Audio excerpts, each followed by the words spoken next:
Alors bonjour, on va commencer la formation, donc une formation qui va porter sur les spleens et surfaces complexes. Donc je me présente, je suis Mathieu Dauteur, je suis technicien au support SolidWorks. Donc vous avez sûrement dû m'avoir si vous avez déjà appelé le support. La formation elle va se dérouler comment? Alors déjà une première partie où je vais effectivement expliquer les spleens rapidement, hein. Vraiment c'est juste pour vous montrer parce qu'on va être utilisé dans les surfaces complexes en fait qu'on va créer. Donc la création, la modification, tout ce qui est paramétrage. Vous allez voir que les spleens, c'est vraiment un degré de liberté qui est vraiment très très grand. Vous pouvez faire beaucoup de formes avec. Donc c'est ce qui est utilisé pour faire de la modélisation complexe, que ce soit en surfacique ou en volumique. Donc une première partie avec des spleens, création, modification et paramétrage, et une seconde partie où on va parler un peu plus des surfaces complexes. Donc quand je dis surface complexe, j'entends par là les surfaces qu'on va générer quand on a des formes un peu plus compliquées que la normale, et surtout ce qui va être intéressant, c'est la façon de les réaliser, en l'occurrence avec les spleens. Donc on va voir le contrôle des géométries aussi, les outils qui vous permettent de vérifier la géométrie des surfaces que vous avez créées, donc que ce soit les courbures ou les tangences entre les faces. Et enfin, on va finir par un petit cas pratique intéressant. Ce sera une modélisation d'une partie d'une voiture. Alors, déjà, l'intérêt des spleens. Quand vous allez réaliser une esquisse classique, donc quand j'entends esquisse classique, c'est avec des droites et des arcs de cercle. Donc là, par exemple, j'aurais fait une droite, un arc de cercle, une droite, un arc de cercle. Donc ce qui va se passer dans le SolidWorks, c'est qu'il va représenter les cassures, en fait. Donc déjà, premier intérêt de la spleen, l'effet visuel. C'est-à-dire que vous allez avoir une forme unie du début jusqu'à la fin de l'esquisse, et non la représentation des différentes tangences. Donc déjà, ça c'est le premier point.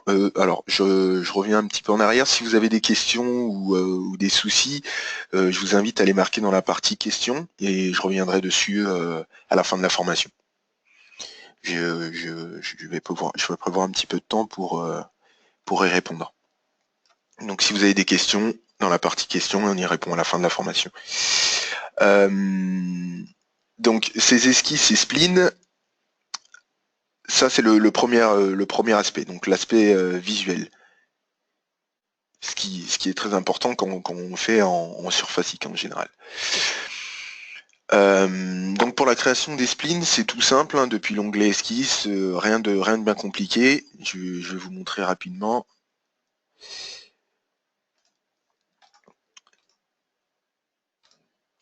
Donc ça se comporte comme une esquisse normale. Effectivement, la seule particularité, c'est que vous allez pouvoir la piloter, la contrôler un peu plus qu'une esquisse, qu'une droite, une simple droite.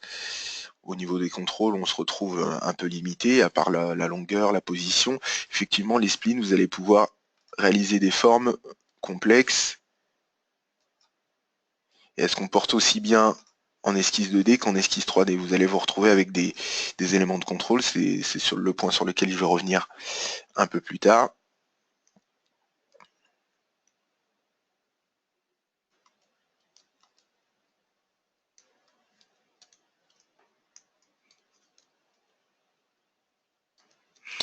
Ok. Donc du coup, l'onglet esquisse. Alors l'intérêt des spleens aussi, c'est que vous allez pouvoir convertir en fait des esquisses déjà réalisées. Donc, par exemple là, imaginons notre élément qui a une forme particulière, et le convertir en spleen avec l'outil spleen ajusté. Alors moi je suis sur une version 2016, effectivement sur les versions antérieures, il se retrouvait directement dans le menu esquisse. Ici en fait, là vous retrouviez spleen ajusté. En 2016, il se trouve dans outils d'esquisse, autant pour moi, outils de spleen, ajuster la spleen.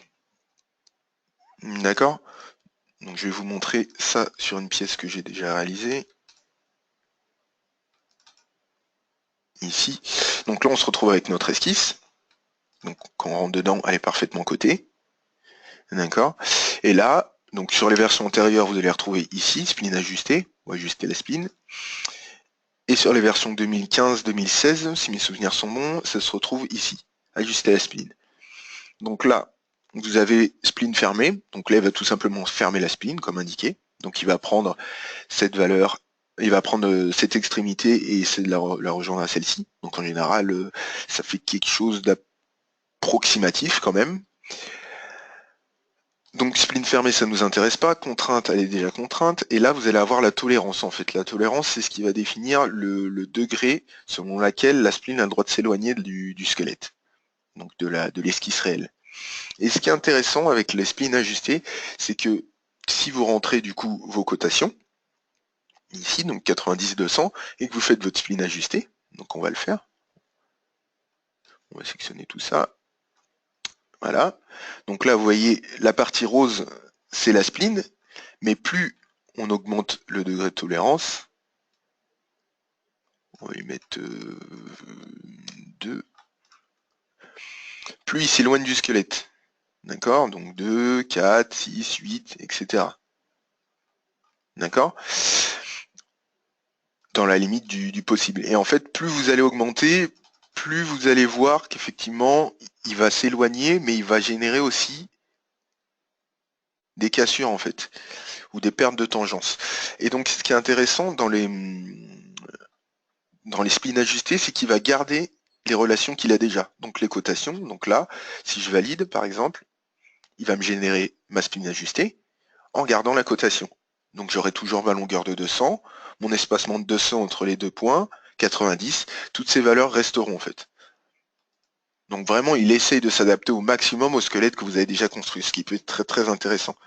Et une fois que vous avez votre spleen, vous sortez et vous pouvez vous faire votre balayage, ce que vous voulez. Donc c'est une fonction qui est plutôt intéressante et qui n'est pas vraiment utilisée.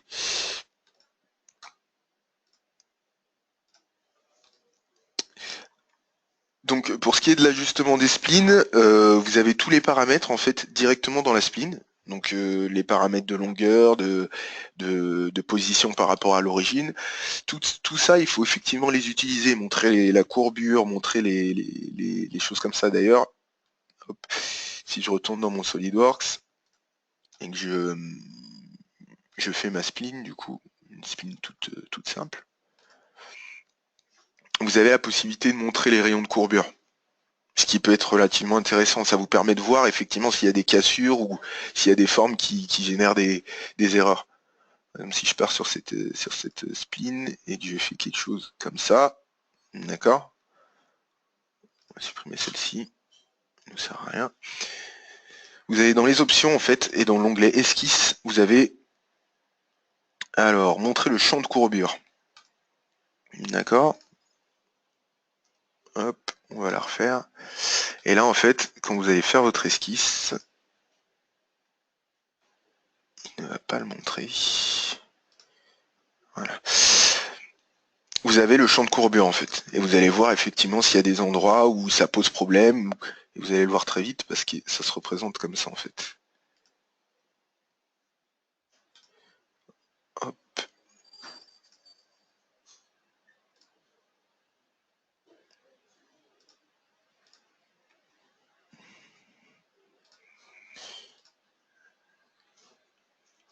Là, vous voyez, typiquement là, si on fait une spleen comme ça, en fait, il va avoir du mal à générer des surfaces. Il pourra le générer, mais ça va créer des surfaces qui seront complexes à réaliser.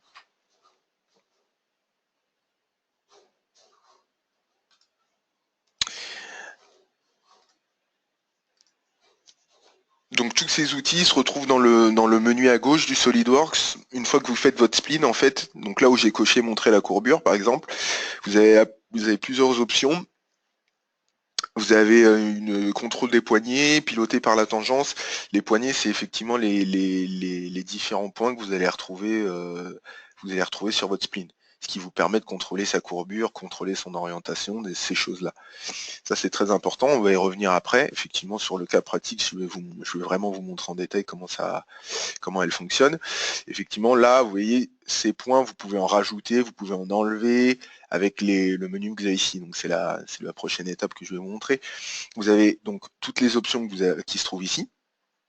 Donc la possibilité de rendre des points fixes ou de les contraindre par rapport à d'autres points. Et effectivement la possibilité de restaurer les poignées comme elles étaient à la création. Et toujours la possibilité de définir la longueur le nombre de points et leur position par rapport à X ou Y. Donc de l'origine. Donc ça c'est vraiment pour positionner et pour contraindre la spline par rapport à son milieu en fait. D'accord. Et ensuite vous avez vos paramètres qui se trouvent directement dans les paramètres de l'entité sélectionnée, en l'occurrence la spline. Donc là, vraiment les paramètres de spline, donc c'est montrer le rayon minimum, insérer des points d'inflexion, des choses comme ça, insérer des points de spline. Si effectivement vous avez fait votre spline en 5 points, comme ici, et que vous vous dites, bah, je rajouterai bien un point ici, clic droit, insérer des points de spline. Et ensuite, ce point, il est modifiable comme tous les autres. Et vous permet de gérer la spline. Vous pouvez aussi le supprimer. Donc vraiment, c'est un degré de liberté énorme. Vous pouvez ajouter des contrôles sur la tangente si c'est juste ça que vous voulez. Et donc, pour en revenir, donc ça c'est effectivement les paramètres de contrôle de spline. Donc dans le menu contextuel de la spline, donc clic droit sur la spline et effectivement vous allez pouvoir montrer la courbure, montrer les poignées, tout ce qui vous intéresse. Et on a une dernière fonctionnalité, enfin pas dernière, mais une fonctionnalité supplémentaire qui est intéressante, je pense. C'est les courbes projetées. Alors les courbes projetées, en fait, il va générer, je vais lancer le mauvais, il va générer en fait deux courbes, il va générer une courbe, pardon, en fonction de deux splines. C'est-à-dire que vous allez créer deux splines sur le plan de face, par exemple. On va montrer tous les plans. Oui, on va faire comme ça. Donc vous allez générer deux esquisses, une sur le plan de face, je vais vous montrer directement, ce sera plus simple. Courbe projetée.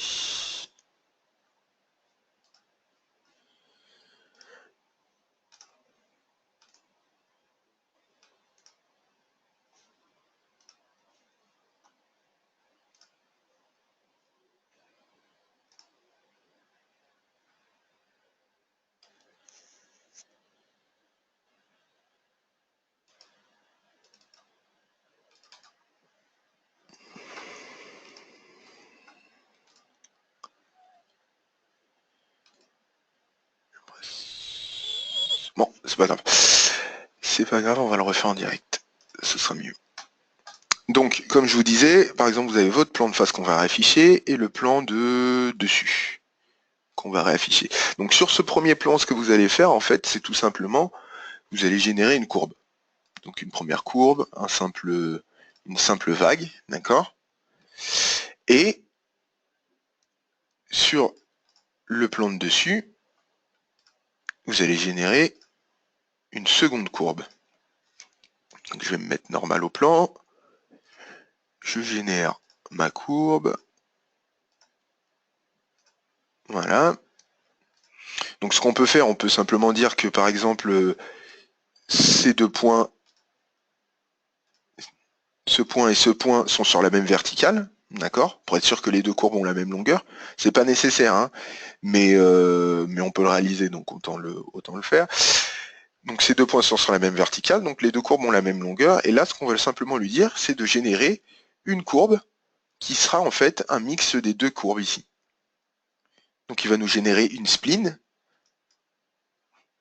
Donc dans l'onglet fonction, dans la partie courbe projetée, vous sélectionnez la seconde courbe, et là il vous génère du coup la courbe qui est en fait, si on se met, si je la valide et qu'on se met en vue de dessus, elle suit parfaitement la courbe du plan de dessus, mais elle suit aussi parfaitement la courbe du plan de face. Ce qui fait qu'elle se retrouve ici. Donc ça, c'est les courbes projetées. Et ça va être utilisé, par exemple, dans le cas pratique qu'on va faire.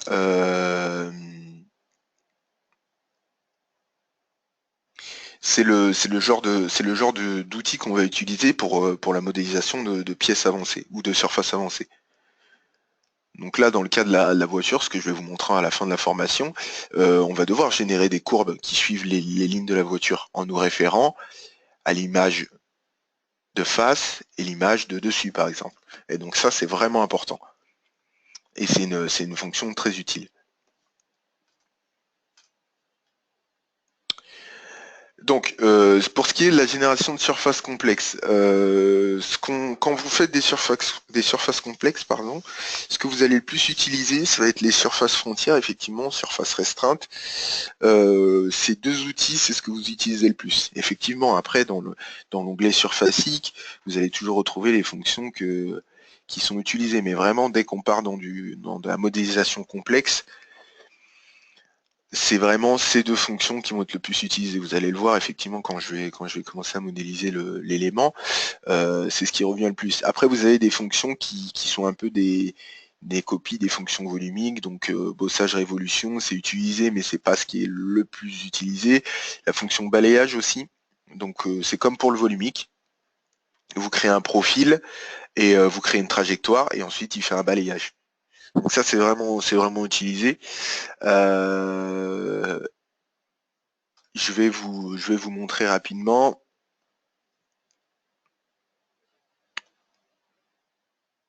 On va prendre ça. Donc là, typiquement, j'ai juste fait une surface balayée. Donc comme vous voyez, en fait, si j'édite l'esquisse, vous savez ce qu'on va faire. On va simplement le supprimer. Hop. Donc là, ce qui est important aussi, en surfacique et même en volumique, c'est de créer les courbes de contrainte avant de créer le profil.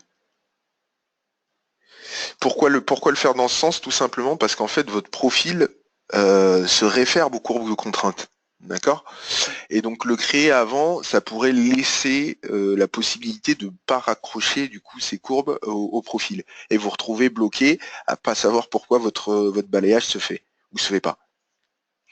Donc là, typiquement, dans l'ordre de création, j'ai d'abord fait une courbe de contrainte.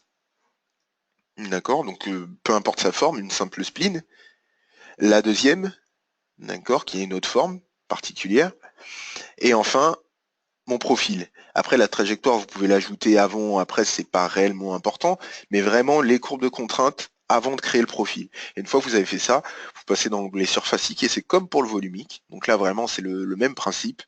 Vous allez faire surface balayée, il vous demande un profil. Donc votre profil, vous le sélectionnez, une trajectoire. Donc là, typiquement, il me fait simplement un balayage comme en volumique, il n'y a rien d'exceptionnel. Et là où ça va se passer, c'est dans les courbes guides où effectivement vous allez sélectionner la spline. Donc vous sélectionnez la spline et là, il modifie le volume. Donc là, il suit la trajectoire à droite. Il suit la trajectoire à droite, mais à gauche, effectivement, parce que ma courbe est orientée, il réalise cette forme. Et ensuite, vous pouvez ajouter autant de courbes guides que nécessaire. Vous pouvez en ajouter 50 si vous voulez en ajouter 50, c'est pas un souci. Vous pouvez aussi régler les tangences de départ, tangences d'arrivée, ça aussi c'est très important. Le départ que vous allez donner va définir effectivement s'il arrive à suivre la trajectoire ou les courbes guides. Donc les tangences de départ et d'arrivée, c'est très très important. Donc trajectoire tangente, en général, ça suffit amplement. Vous pouvez aussi laisser tel quel. Et là, vous avez les outils de zébrure, de champ de courbure, tout ce qui permet le contrôle de votre élément. En parlant de zébrure et de champ de courbure, je vais y revenir un petit peu plus tard dans la slide d'après. Effectivement, vous avez des outils de contrôle ici. Donc une fois qu'on a généré notre élément, on se retrouve en surfacique, donc le surfacique une épaisseur nulle. Et là, après, vous pouvez repartir sur du volumique, convertir en tôlerie, comme bon vous semble en fait. Et c'est ça qui est intéressant avec le surfacique, c'est la facilité de création qui vous permet de générer des surfaces bien particulières et ensuite de pouvoir simplement les convertir en volumique ou en tôlerie ou en éléments un peu plus compliqués. C'est cette liberté qui fait que dès qu'on modélise une pièce un peu compliquée, on s'oriente automatiquement vers du surfacique.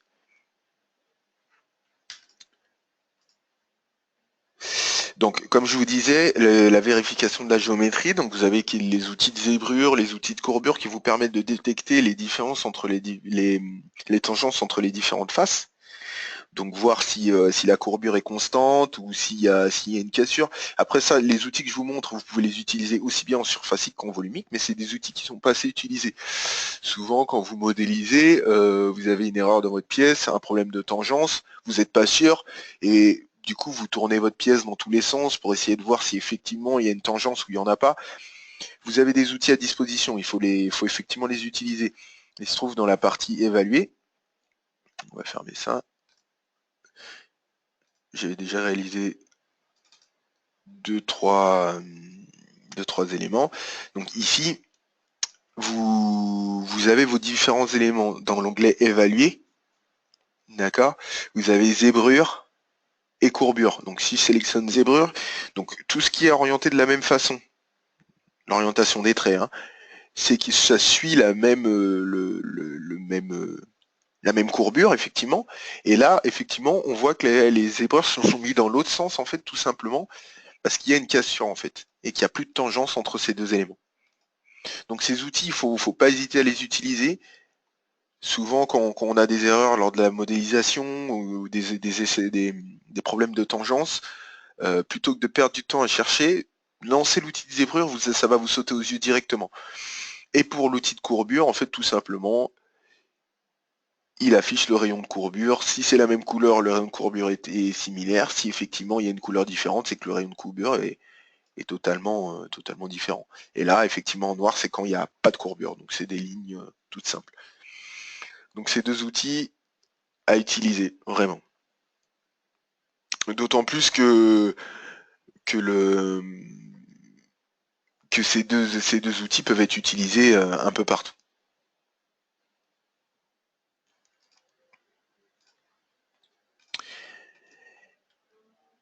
Alors, avant de passer à la fin, je vais du coup passer au cas pratique, du coup à la partie avec la conception des surfaces complexes.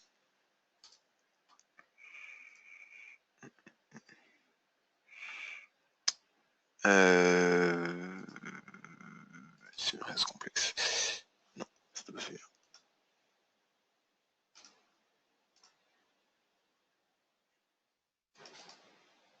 Oui, voilà. Donc, alors, pour ce qui est des surfaces complexes, donc là j'ai choisi de réaliser en fait une voiture tout simplement.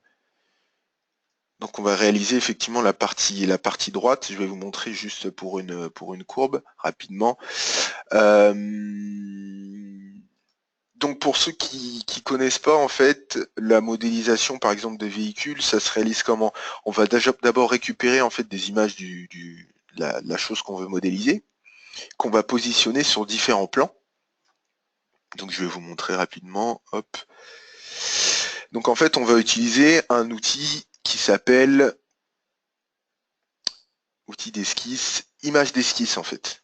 Donc on va faire une esquisse sur le plan de droite par exemple, d'accord, où on va apposer une image qu'on peut potentiellement rendre transparente s'il le faut. Là, elles sont transparentes, ça vous permet de voir les surfaces à travers, d'accord. Donc on la positionne et on se retrouve avec notre image, donc notre vue de face, notre vue de droite, notre vue de dessus. Et si vous vous rappelez du début de la formation, quand je vous parlais des splines, des courbes projetées, on a effectivement besoin de la vue, par exemple, de ce trait, la vue de dessus, mais aussi sa vue de droite, par exemple, qui va se retrouver ici, pour permettre de générer la courbe qui suivra exactement la forme de la voiture. Et bien là, c'est le même principe. Donc pour ajouter ces courbes, je vais vous le refaire, par exemple, pour l'esquisse.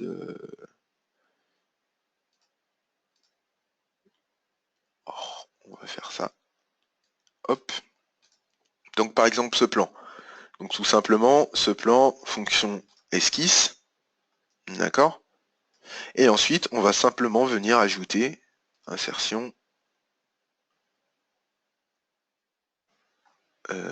outil d'esquisse, image d'esquisse.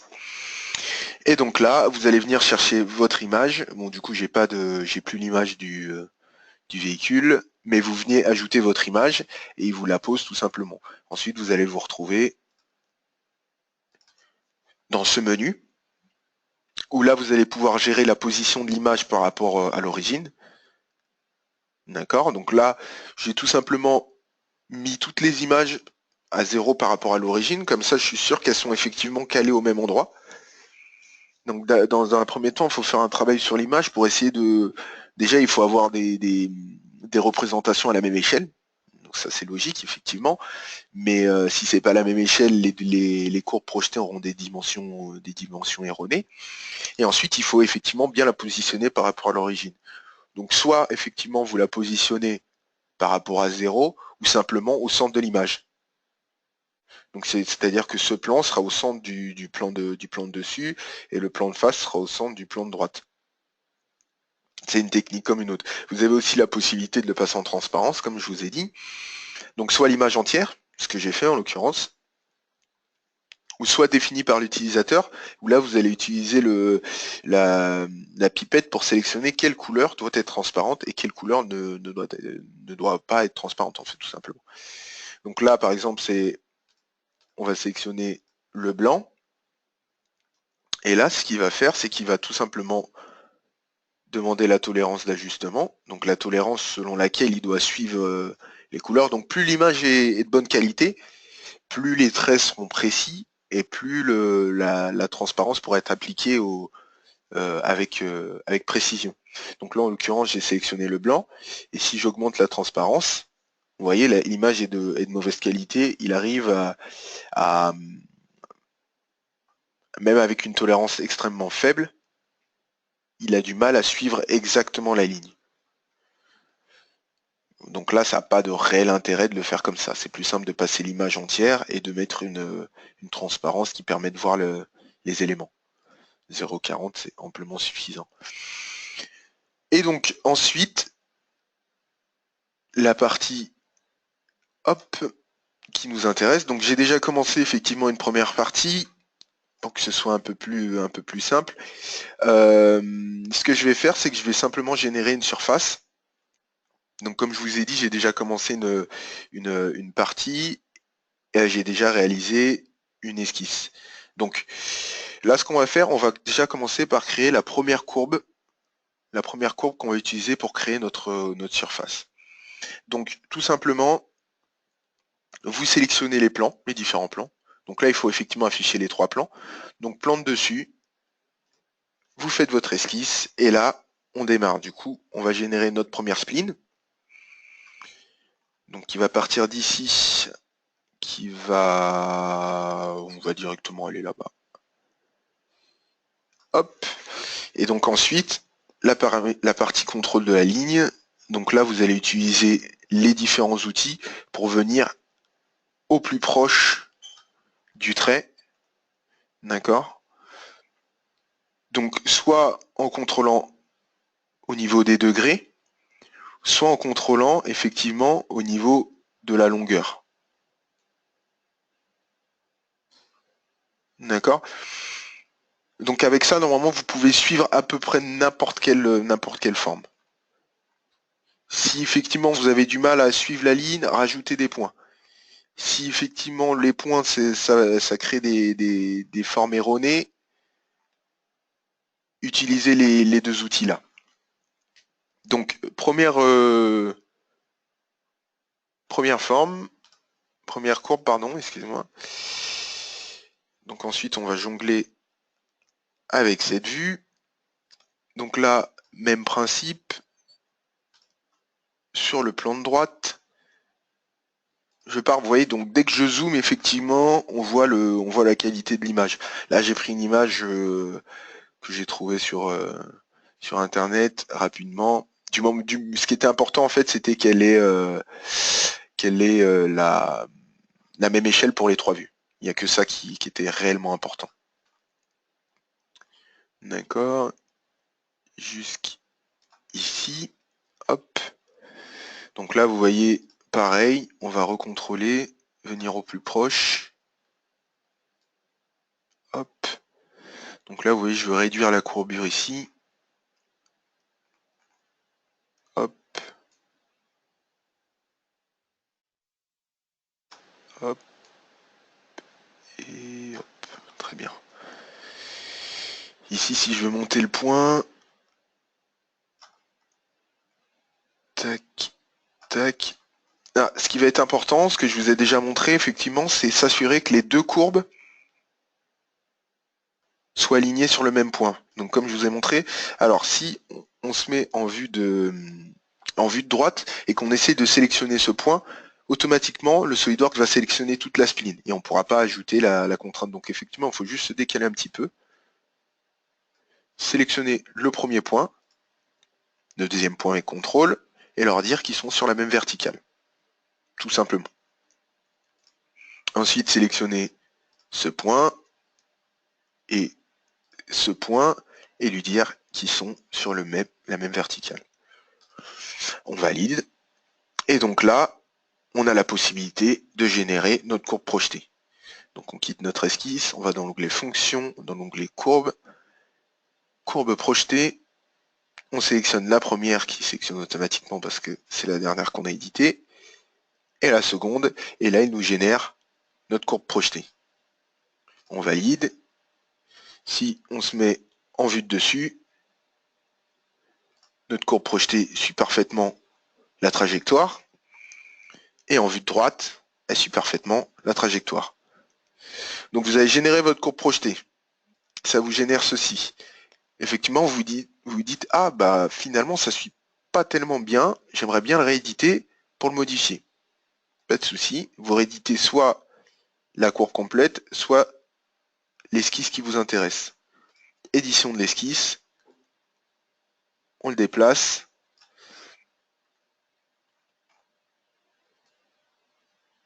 Hop, on quitte l'esquisse et notre courbe projetée est modifiée. Donc vous voyez, le surfacique, il oppose vraiment très peu de résistance, à part si c'est réellement pas réalisable. C'est pour ça que c'est utilisé, c'est pour ça que c'est aussi facile à maîtriser. Donc, on continue. On va générer du coup notre deuxième élément, notre deuxième ligne. Donc, esquisse, pareil, plante dessus. Là, je vais utiliser une courbe et je vais simplement faire, hop, donc là, il faut juste lui donner une longueur. Bah, 265, c'est très bien. Voilà, et on va appliquer la même longueur sur la seconde courbe. Et ensuite, une fois que vous lui appliquez sa longueur, c'est un contrôle de spline, comme je vous ai déjà effectivement montré. Donc je suis venu me raccrocher sur le point de la surface qui était déjà créée. Ça me permet d'être sûr que la surface qui va être générée sera totalement coïncidente avec celle déjà apprise. Donc je quitte cette valeur, je passe en vue de droite, d'accord, et je vais générer du coup ma courbe. Donc là il me demande le plan de droite. Donc pareil, je me raccroche au même point. Hop, cotation intelligente. De ce point à ce point, longueur 265, c'est ce que j'ai mis. Et donc là, contrôle de la courbure. Ce qu'on va faire, c'est qu'on va simplement lui dire qu'elles sont coïncidentes. Donc elles sont pas réellement coïncidentes, mais elles sont sur le même plan en fait. Et ensuite, on va simplement utiliser les outils pour venir se coller au plus près à la surface déjà existante.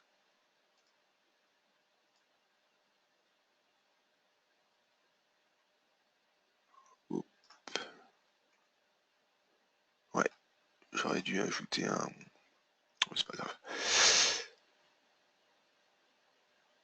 Voilà, pour avoir quelque chose d'assez joli, d'assez fluide. Hop, si c'est trop...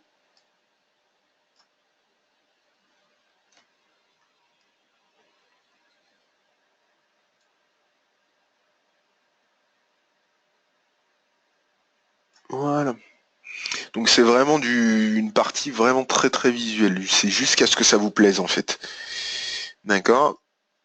Donc une fois que ça c'est fait, qu'on a notre courbe sur le plan de droite et notre courbe sur le plan de dessus, on va simplement réutiliser l'outil que je vous ai déjà montré, qui s'appelle courbe projetée. On sélectionne l'élément et le second, et automatiquement il nous génère notre courbe qui va être assurément coïncidente avec ce point. D'accord. Donc génération de cette courbe. Donc là on se retrouve avec nos deux courbes. D'accord. Donc là on va passer sur la partie la plus simple du coup. Esquisse. Et là vous allez tout simplement passer en esquisse 3D et utiliser les courbes pour relier les deux points. Et donc pour fermer ces deux courbes pour générer une surface. Donc si je me mets sur le plan de dessus, je sélectionne la première courbe, la seconde. Donc la partie arrière, elle n'a pas énormément d'importance. D'accord. La seule particularité, c'est qu'effectivement, il faut que...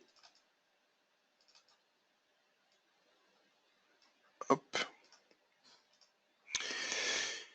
D'accord. Et donc, on réédite notre esquisse 3D.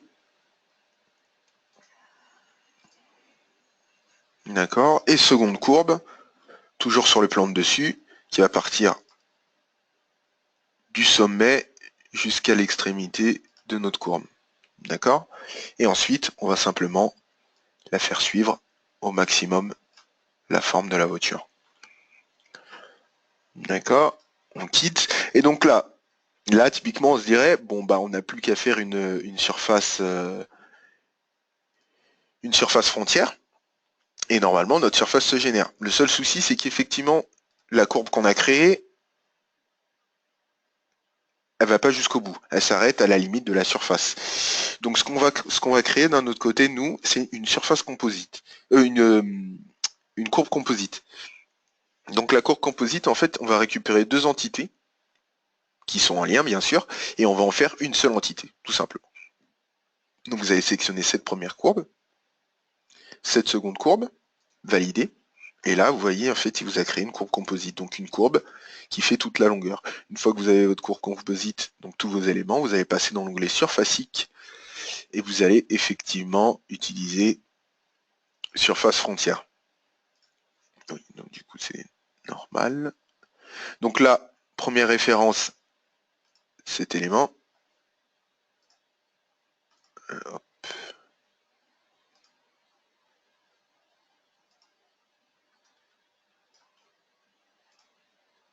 Vous validez. Donc aussi très utile en surfacique, dès que vous utilisez surface frontière, soit vous cliquez simplement sur les éléments, soit vous utilisez le Selection Manager, qui est très très utile. Le Selection Manager, ça permet de sélectionner plusieurs courbes et de faire à peu près le travail d'une courbe composite, mais en direct dans la fonction. Là, pour le coup, ça n'aurait pas fonctionné avec le Selection Manager, mais la plupart du temps, c'est ce qu'on utilise. Donc si par exemple je veux sélectionner la totalité de cette ligne, je vais sélectionner cet élément et je vais sélectionner cet élément. Mais sans le Selection Manager, c'est pas réalisable. À partir du moment où vous aurez cliqué ici, il va vous l'ajouter dans la liste des directions. Alors que là, effectivement, les deux, il va l'ajouter comme un groupe ouvert. Et je vais pouvoir générer ma surface. En l'occurrence, c'est pas celle-ci qu'on veut. Donc, je sélectionne ma surface, je valide avec le Selection Manager. Donc là, il me génère déjà une première surface. Donc, c'est pas ce qu'on veut. Nous, ce qu'on veut, c'est qu'elle suive effectivement les courbes qu'on a générées. Donc, la première courbe, ainsi que celle-ci, la courbe composite. Donc, vous voyez, il sélectionne la courbe composite. Après, vous avez les différents outils de contrôle, fusionner les faces tangentes, je valide, et là, il me génère ma surface. Et donc là, vous vous retrouvez avec votre surface. Ok. Sur cette surface, ce qu'on va faire, c'est qu'on va simplement enlever la partie qui ne nous intéresse pas. Donc en réalité, il n'y a pas toute cette partie. Donc ce qu'on va faire, c'est qu'on va simplement cliquer sur notre esquisse. Donc l'esquisse 23. restreindre la surface.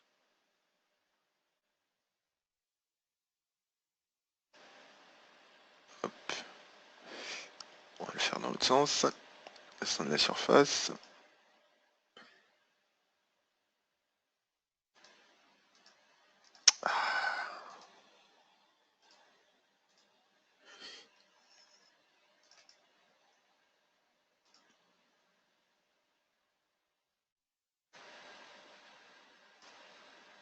Hop.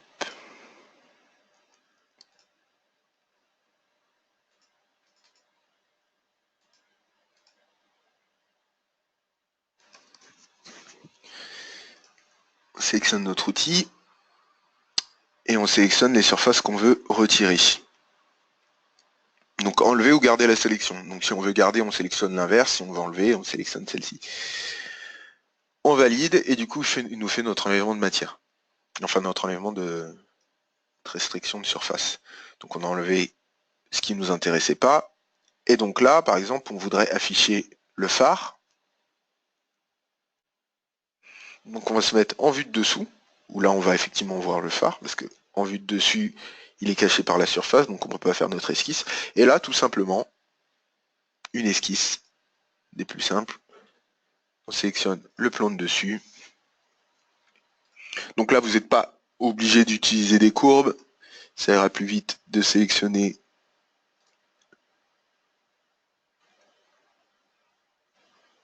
hop. On va ajouter une petite tangence quand même parce que c'est pas joli sinon.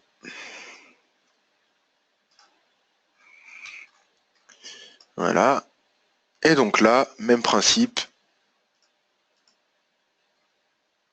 Surface, restreindre la surface, enlever cette partie, on valide.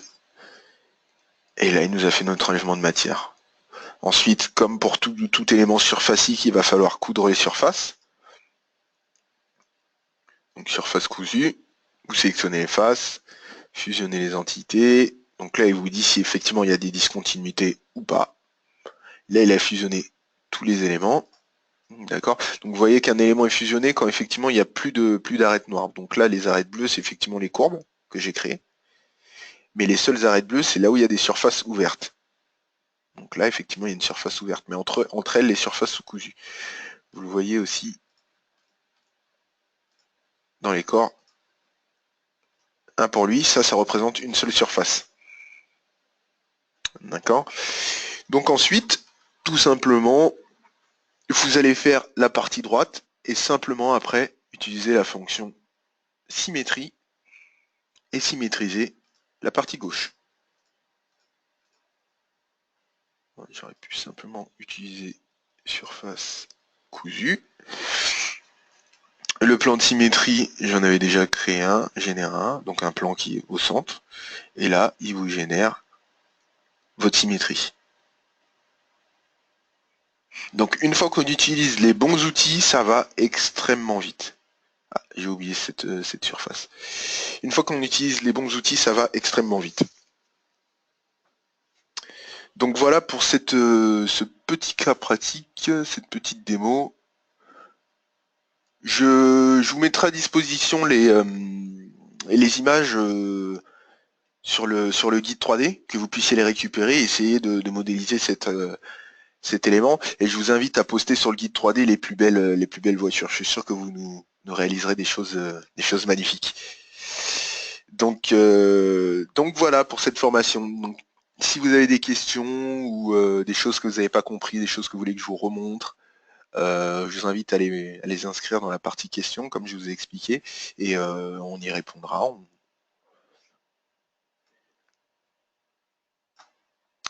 Je vous écoute.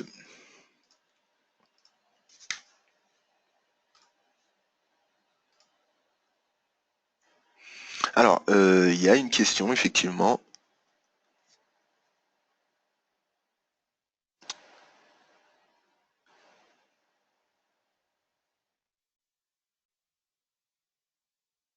Alors, bonjour. Lorsque j'ai créé une spline fermée, j'ai systématiquement un problème avec le premier point créé et le dernier, c'est le même point car le pilotage de la tangente de ce point réagit de manière aléatoire lorsqu'on pilote d'autres tangentes. Alors, vous avez réalisé votre spline comment exactement? Est-ce que vous avez simplement fait une spline ou vous avez en fait fait un cercle et du coup la première effectivement la dernière des références? Parce que dans ce cas-là, effectivement, il va avoir du mal à le piloter. C'est pas pour réaliser les splines sont pas faites pour réaliser des cercles. Ce qui vous correspondrait plus, ce serait effectivement des ellipses peut-être. Ça correspondrait peut-être un peu plus à ce que vous voulez réaliser.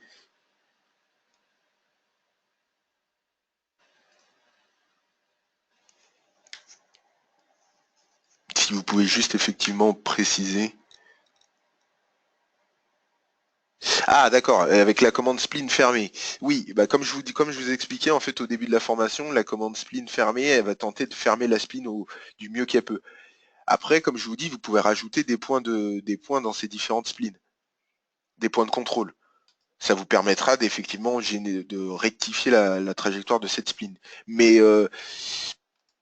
il sera plus simple pour vous de la fermer manuellement que de laisser SolidWorks le faire en automatique. Quand vous allez générer votre spline,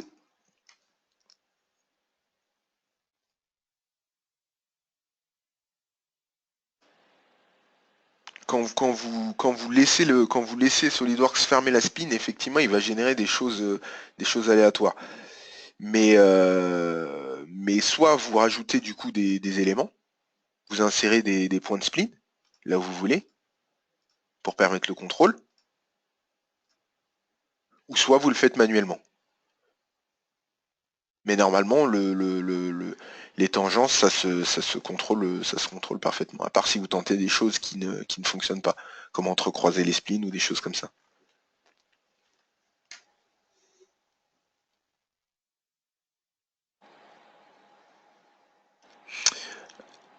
Alors, j'ai une autre question.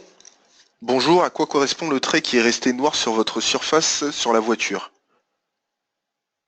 Le trait qui est resté noir. Alors, dans les esquisses ou... Parce qu'effectivement, il y a une esquisse que j'ai totalement contrainte. Donc, elle est passée en noir. Logique. Après, on va rouvrir la pièce. Non, je pense qu'elle est déjà ouverte de toute façon. Hop. Alors, le trait qui est resté noir. Est-ce que vous parlez de ces traits? Parce que là, ça signifie que les deux faces sont fusionnées. Enfin, que les faces sont fusionnées. Ou alors, est-ce que vous parlez effectivement du trait pour la courbe? Ça devait être... Alors, donc c'est celle-ci. Alors, attendez que je m'y retrouve.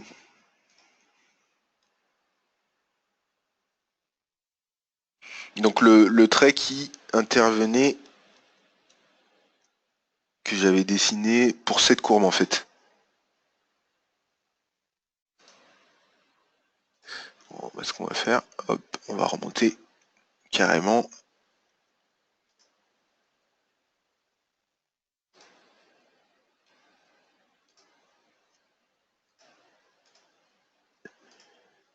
Voilà, ce trait. Celui-ci.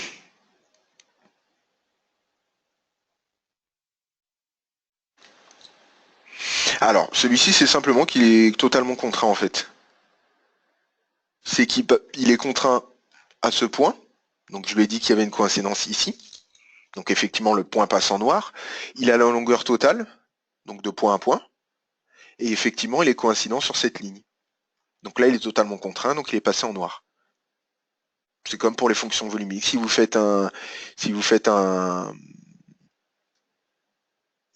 alors non, apparemment c'est pas celui-ci. Non, sur l'image finale. L'image finale.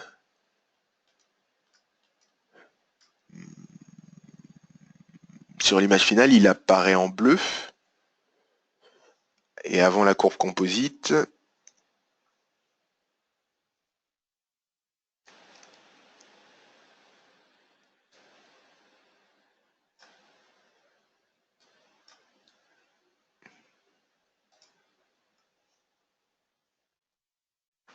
Il est noir.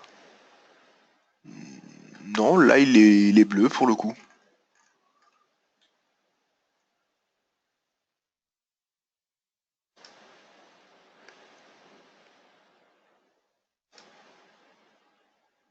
Le seul moment où il pourrait effectivement être noir, c'est lors de la création de ma courbe ici. Vous voyez la courbe ici, même là il apparaît en bleu en fait.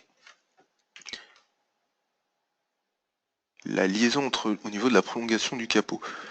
Là pour le coup, je vous avoue que je comprends pas la question. Tous les traits qui sont présents, même sur les vues de dessus, si on se met ici, elles apparaissent tous en bleu. Les seuls traits noirs que vous allez voir, c'est effectivement l'image d'esquisse, et ça c'est parce que l'image a été représentée en noir et blanc. Ou sinon tous les traits qui sont ici sont. Et après, si comme je vous expliquais sur la surface créée, ils apparaissent en noir, c'est simplement parce qu'ils sont cousus.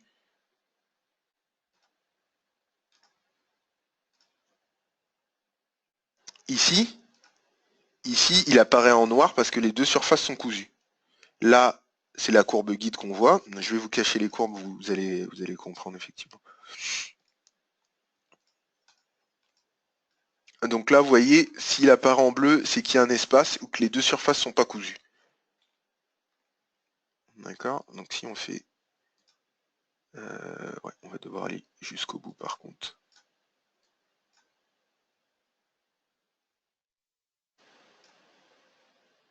Ouais, voilà. Donc ça, c'est que les surfaces sont pas cousues en fait. Si on coud les surfaces, donc là il l'a généré en automatique. Vous voyez, il a fait la cassure, mais il a cousu les surfaces en automatique. Mais à partir du moment où vous générez des surfaces, elles apparaîtront toujours en bleu, sauf à partir du moment où vous faites avec l'onglet surfacique, surface cousue. Et s'il arrive à coudre toutes les surfaces, donc déjà en fait, si par exemple vous faites un cube tout simple en surfacique, donc il sera logiquement creux, et qu'il n'y a aucune discontinuité, que toutes les surfaces sont cousues, et elle va vous donner la possibilité de créer un solide en fait. Mais pour ça, il faut que les surfaces soient totalement cousues et totalement fermées. S'il n'y a aucun trou dans votre élément, il vous génère le tout en surfacique.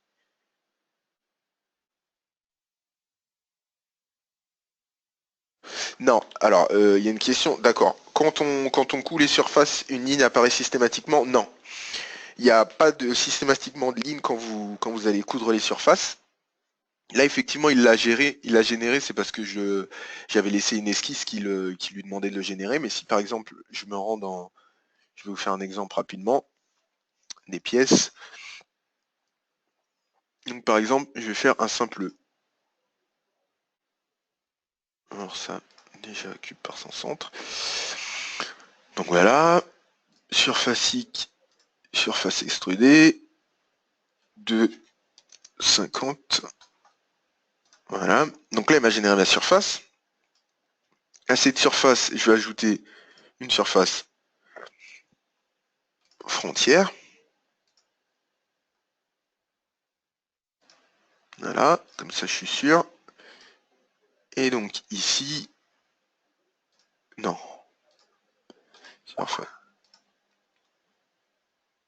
Surface frontière. La même chose. D'accord. Donc là, si je fais une vue en coupe, vous voyez mon élément est creux. D'accord. Et donc là, il me génère des traits noirs parce qu'il arrive directement, c'est les surfaces que j'ai créées, donc il les a logiquement fusionnées, vu que ça venait de la même esquisse. Il est parti du principe que les faces étaient forcément fusionnées, ou sinon j'aurais fait deux esquisses distinctes. Mais là, vous voyez, ici, il ne me les a pas fusionnées, donc il me les montre en bleu. Pourtant, elles sont fixées sur les éléments, mais c'est juste le fait que ce soit deux éléments différents. Et vous voyez ici, dans les corps surfaciques, vous avez surface d'extrusion, donc la première, qui considère comme une seule surface. Donc tous les traits qui la composent sont noirs. La première surface frontière, ici, donc qui est totalement ouverte. qui est fixé sur rien, d'après lui. Enfin, ils ont des relations, mais effectivement, elles ne sont pas fusionnées. Elles ne sont pas complètement, elles ne forment pas un seul volume.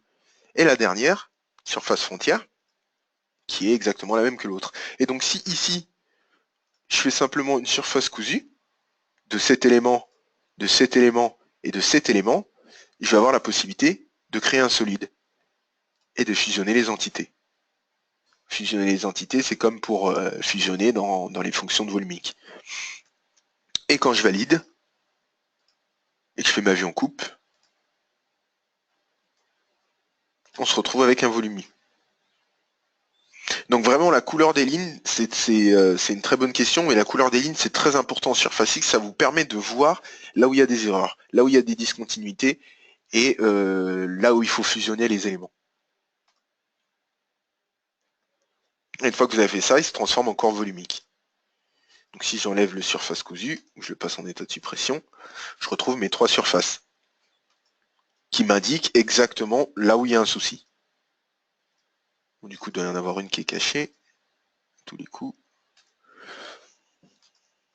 Oui, une qui est... Donc voilà. J'espère que j'ai répondu à vos questions. Est-ce qu'il y aurait d'autres questions?